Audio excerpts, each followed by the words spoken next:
Hola, les damos la bienvenida a esta nueva opinión experta. Yo soy Angie Sandlera, consultora estratégica de Fundación IDA. Hoy estamos con Guillermo Peloche, él es más conocido como Willy. Él es un representante de la escena del diseño de los 90 y 2000, de la escena alternativa, digital, electrónica y demás. Pasó por muchas etapas. Nos interesa mucho su testimonio, sobre todo como un retrato de una época que es muy reciente, pero que tenemos que empezar sin duda a compilar y a recorrer como un tránsito del diseño en distintas escenas. ¿Cómo estás, Willy? Gracias por este tiempo. Angie, gracias por la invitación. Bueno, empezamos con una pregunta así como para abrir. ¿Qué vinculación encontrás entre el diseño y las movidas alternativas de los 90 y cuáles te parece que fueron los representantes más importantes? Bueno, voy a tener que ser en algunos momentos autorreferencial porque es un tema que me atraviesa y con el que atravesé todos estos años desde que me recibí o estudiando ya en la Facultad de Bellas Artes de La Plata, cuando nos cruzamos, por ejemplo, con un diseñador industrial como Alejandro Sarmiento, por ejemplo, que tenía una banda de rock, Las Canoplas, una banda de rock independiente del rock platense muy importante, y donde tenemos un espíritu explorador, y está bueno que se empiece a revisar por esto donde los diseñadores nos vimos involucrados por ese impulso en distintas disciplinas. Empezamos como a transitar distintos, yo digo como layers, donde, o sea, hasta ese momento, y inclusive la educación que teníamos, en la formación que teníamos en universitaria, era bastante lineal, o sea, tenía como unos pasos y tenía como estamentos del trabajo donde muy seriados, hablaba mucho de, inclusive el diseño gráfico. En La Plata compartíamos la carrera de diseño gráfico y diseño industrial en el primer año, después se separaban. Y nos hablaban como de algo seriado, o sea, ya hasta el diseño gráfico como un sistema de impresión era algo seriado. Nosotros empezamos a explorar por avidez y también por un tema que había sido una situación política anterior en la que nos criamos, muy cerrada, ¿no? Con respecto a la dictadura. Estábamos en esa época, ya habíamos conquistado o entrado se había ya manifestado La primavera claramente democrática. la democracia, pero bueno, habíamos estado ocupados en que eso se consolidara. Y llega un momento, los 90, bastante conflictivo, neoliberalismo, el uno a uno, todas esas situaciones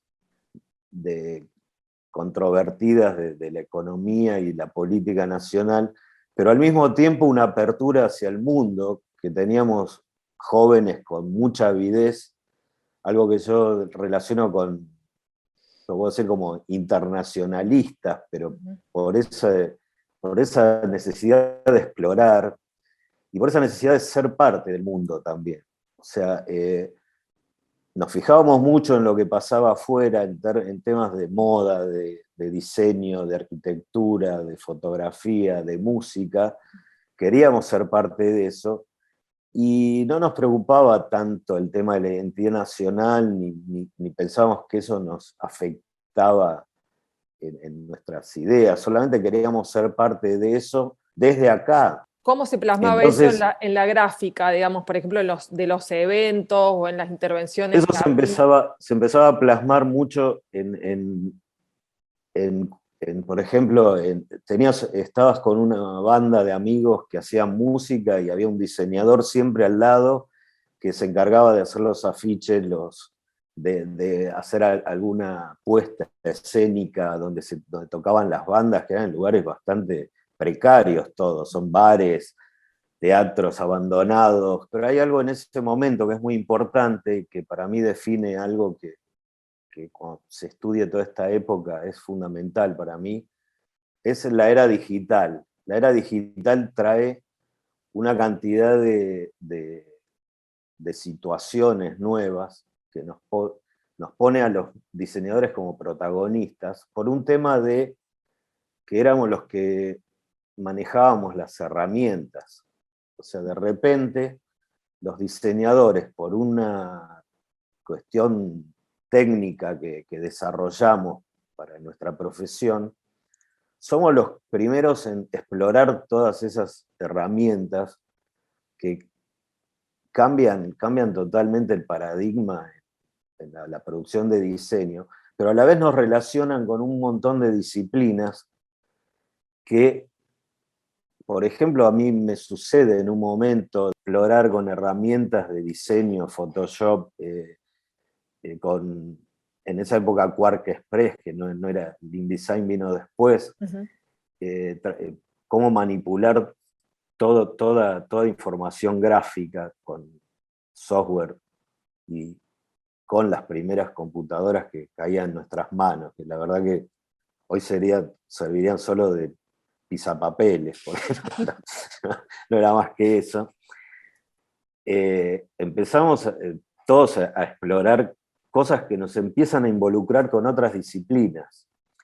Y por ejemplo, a varios diseñadores amigos nos sucede que somos convocados por gente de curadores o programadores o directores de museos, de instituciones, porque estábamos metiendo la mano en algo que era el arte digital, algo que los artistas no se involucraban en eso. Y nosotros, porque manejábamos las herramientas, empezamos a meter la cuchara ahí y empezamos a explorar distintas disciplinas y empieza a aparecer eso, eh, colectivos de trabajo de diseñadores como Punga, Fase, eh, tenemos, qué sé yo, hay diseñadores que se involucran con la música electrónica. Ujú. Yo, por ejemplo, termino exponiendo en el ISI, en la calle Florida, una muestra en arte digital y gano un premio de arte digital.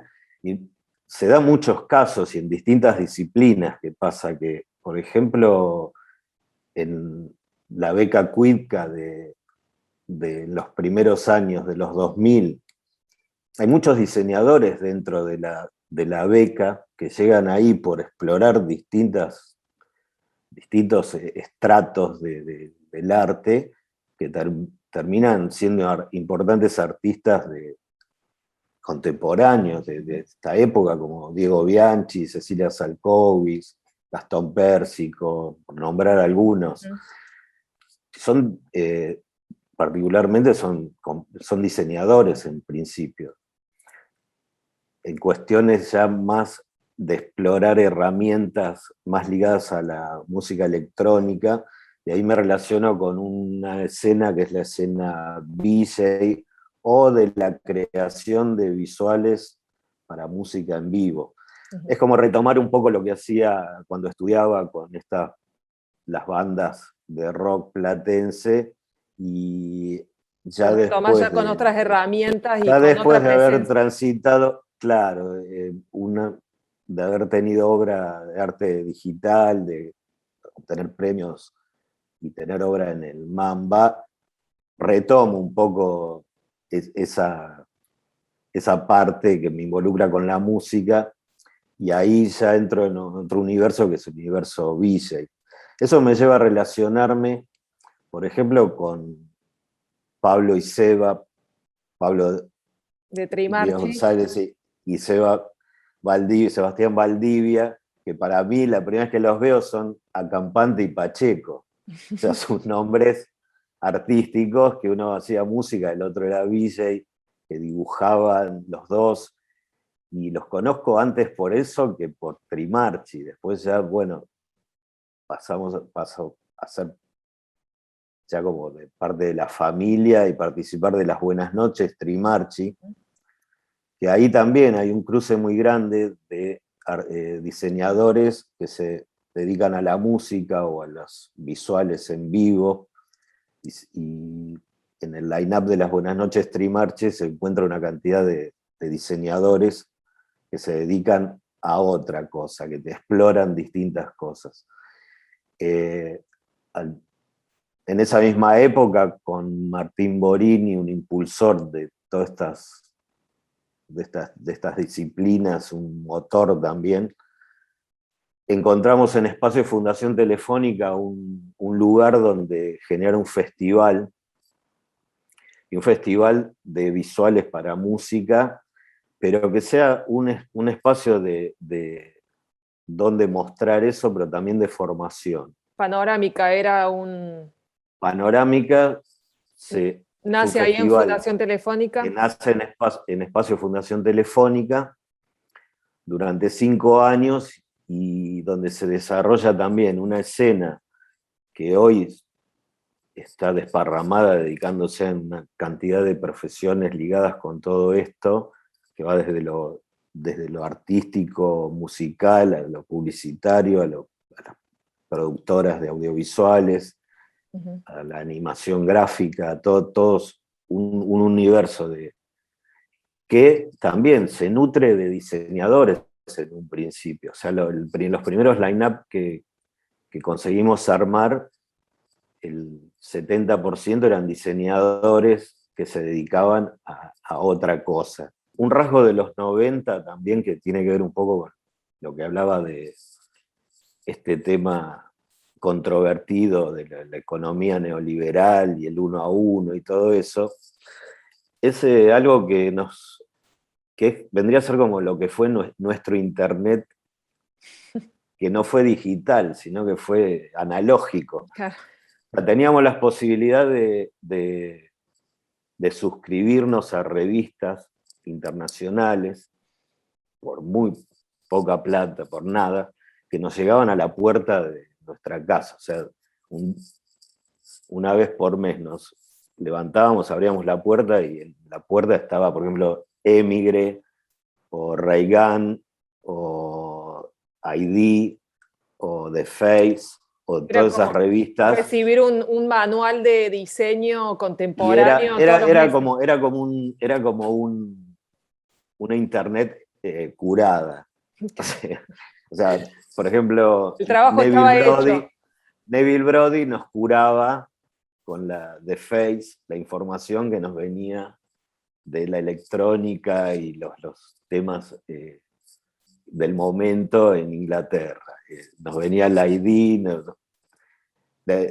comprábamos discos de New Order, entonces nos llegaba un diseño de Peter Saville en nuestra casa, en el momento que Peter Saville lo generaba. O sea, teníamos como toda esa información, esa avidez, y nos llegaba todo eso que procesábamos acá y que tratábamos de no replicar. O sea, uno se ve influenciado por esas cosas, pero también teníamos nuestra propia realidad, nuestros espacios y nuestra impronta, que hacía que para nosotros no dejaba de tener un sabor local, pero al mismo tiempo nos sentíamos conectados, que era la palabra. Con respecto a eso, hay un momento, por ejemplo, cuando yo recién empiezo a transitar internet y a tener una conexión una conexión online, que también es otro de los elementos importantes, es hago una tipografía que la dibujo a mano en el Fontographer para un concurso de Garage Fonts, que era la fundidora, entre paréntesis, porque no fundían nada, sino que era todo digital, que hacían las tipografías que usaba David Carson en la revista Raygan. El jurado era Neville Brody, Neville Brody, Jonathan Brambrook y David Carson, y el premio era que te seleccionaban la tipografía para integrar el catálogo nuevo de Garage Font. Son una tipografía que se llama Wet, que es una idea entre Wet Bit y Wet Ink, o sea, tinta fresca Sí. y bit fresco. Lo dibujo a mano alzada, cada carácter en el fotógrafo, es una aberración, una cosa totalmente experimental que Ale Paul se debe estar tirando de los pelos y mi amigo Pablo Cosgaya se acaba de desmayar, pero bueno, era un experimento que bueno, fue seleccionado y digamos, un poco era eso, digo, la era digital nos permitía ese tipo de experimentos, de explorar esas situaciones, o sea, Y, no salirnos de los dogmas, de cosas solo para ir a ver cómo era, para ir a conocer, para relacionarnos con esa impronta exploradora. ¿Y cómo impactaba la llegada de estas revistas que contás en el desarrollo de publicaciones acá en Argentina? Vos fuiste parte tenés tu carrera en diseño gráfico también relacionado a lo impreso. Sí, yo paralelamente a todo esto, yo por ejemplo trabajaba en el diario Clarín, o sea, Ah. era una vida paralela. Del on and off al off. De lona, sí, sí, totalmente. O sea, pero era muy divertido porque también íbamos viendo eso, como yo iba viendo en la parte profesional una transformación de los medios impresos a los medios digitales, que se iba dando y se iba viendo toda esa situación. Eh, Al mismo tiempo también me involucraba con gente amiga a generar también impresos, como Ujú. la revista Venus, la revista Delfín, que eran revistas como podríamos decir, de tendencias, o sea, Ujú. de música, de arte, de moda, de la escena local.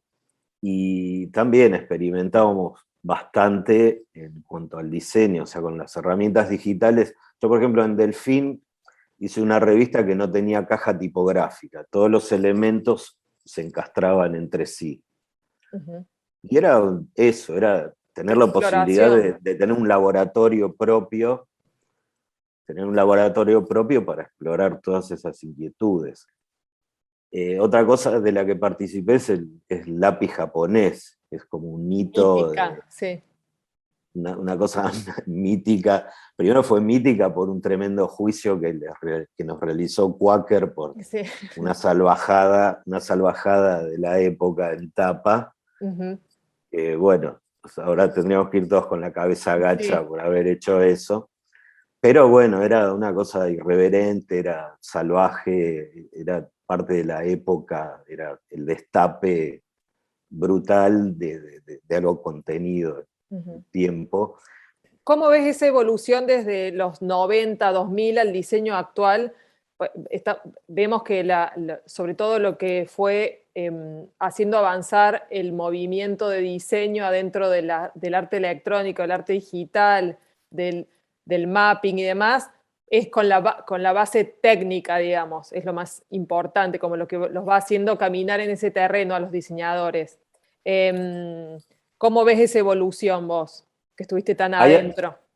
sí, hay algo que yo estaba percibiendo y viendo y estudiando en el último tiempo, que es ese camino, se hizo como un camino inverso ahora. Eso que yo contaba de los diseñadores que nos empezamos a involucrar en la era digital con determinadas herramientas, todas esas herramientas nos llevan a involucrarnos con otras escenas. En un momento, por ejemplo, hay un tiempo dentro de eso cuando hacemos panorámica, que se crean unos grupos, como por ejemplo uno que es Clandestina Weekend Nerd, Ujú. que son grupos de jóvenes que se transmiten datos entre ellos para crear cosas, de también todos temas de avance tecnológico con respecto a no tanto a software, sino que ahí empieza a aparecer la programación y se empiezan a intercambiar datos que permiten un crecimiento de la escena, hace un conocimiento por fuera de las instituciones, porque las instituciones no estaban Por preparadas fuera de lo todavía para... académico, porque en lo académico Fuera de lo todavía eso no había académico, pero entrado. también por una cuestión de dinámica también, o sea, Lo cambiante, lo constante. cambiante, las conexiones online donde se empiezan a intercambiar datos y tutoriales y experimentos, se empiezan a transmitir experiencias. Clandestina Weekender son grupos que nacen dentro de este circuito de DJs y de exploradores de lo visual, lo sonoro, que gente que pasaba por Panorámica, empiezan a tomar, a determinar, por ejemplo, nos encontramos tal día en tal lugar, se juntaban y se iban contando qué estaban haciendo y se pasaban datos de cosas que habían aprendido, y eso iba generando como un crecimiento exponencial en todo eso. Yo ahí empiezo a ver que hay algo que ahí ya los diseñadores no es que empiezan a bajar una información y a manipular, sino que empiezan a recibir algo que es del lado de la programación, por ejemplo, del código, realidad virtual, realidad aumentada, mapping, una cantidad de elementos generados a partir de esas exploraciones que ya ahora están viniendo desde otros estratos. Desde otros campos del saber, digamos, y se meten otros en el campos, mundo del... y claro, y que ya no son generados y explorados y puestos en escena por los diseñadores, sino que los diseñadores tienen que ir ahora a nutrirse de todas esas técnicas, de todas esas disciplinas, todas esas posibilidades. Yo digo, son posibilidades.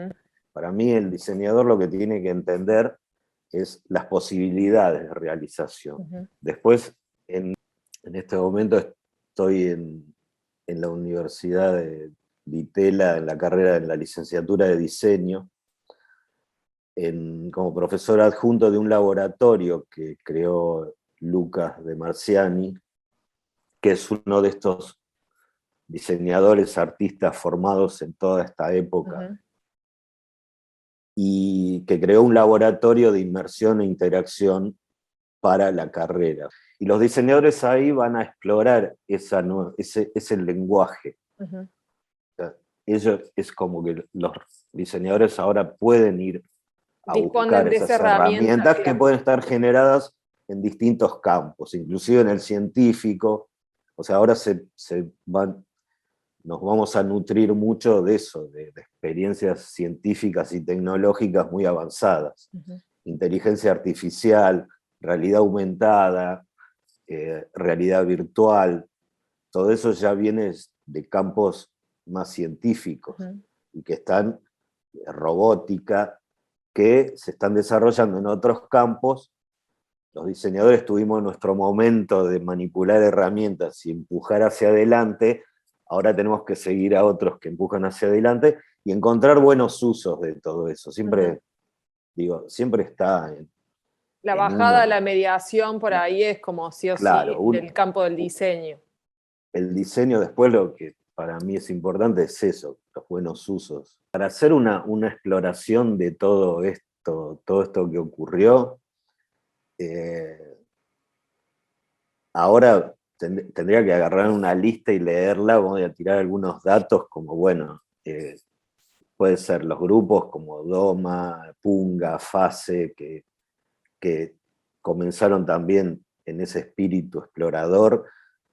Quizá algunos se dedicaron más al campo publicitario, otros al campo audiovisual. Por supuesto, Trimarchi, que es una plataforma de la que participamos muchos con todas estas inquietudes y que ha dado puntas con el pasado, con el presente y con el futuro, que han sabido articular Pablo y Seba muy bien. y de la que hemos participado también con todos estos datos y muy, muy conscientes del campo que podemos expandir. En arte, todo esto que digo, un momento de la beca Cuitca donde muchos diseñadores pasan a tener un rol importante dentro del arte de la escena contemporánea. Hay algunos festivales que también de música electrónica como MUTEC, que es un festival originado en Canadá, pero que en esos años el primero que lo llevaba acá era Pablo del Bosco, Poli, un amigo que en un momento, en esos años 2000, principios del 2000, articuló bastante también una escena de diseñadores, músicos y realizadores visuales dentro del festival. Eso también derivó a participaciones en un festival que hubo, 1.0, que era de origen inglés, de puramente audiovisual y de animación, que también se nutrió de todo esto.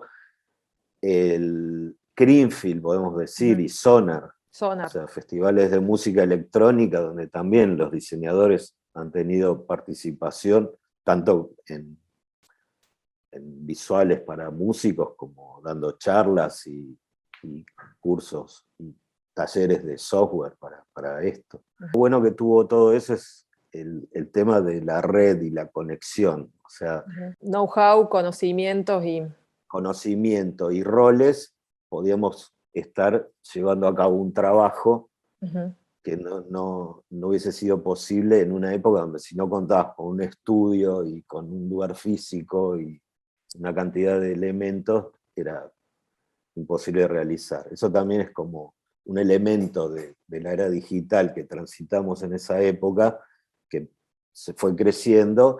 Lo que rescato es eso, el espíritu explorador de los diseñadores de esa época, con los que me vi codo a codo transitando y explorando todo esta aventura del diseño. El recorrido. Bueno, muchas gracias, Willy. Te agradecemos un montón en nombre de la Fundación por tu tiempo, por tu experiencia y por este retrato de época. Esperamos que les interese y que, bueno, exploren un poco más en estas 2 décadas casi que recorrimos ahora en esta charla. Desde Fundación IDA estamos con Épica recorriendo los 100 años del diseño argentino y por eso la idea en esta charla era empezar a recorrer los 90s y 2000 con vos, Willy, así que bueno, arrancamos. Bueno, espero haber puesto un granito de arena para comenzar esa exploración. Es solo el comienzo. Gracias, Willy. Gracias, Angie, gracias a la Fundación.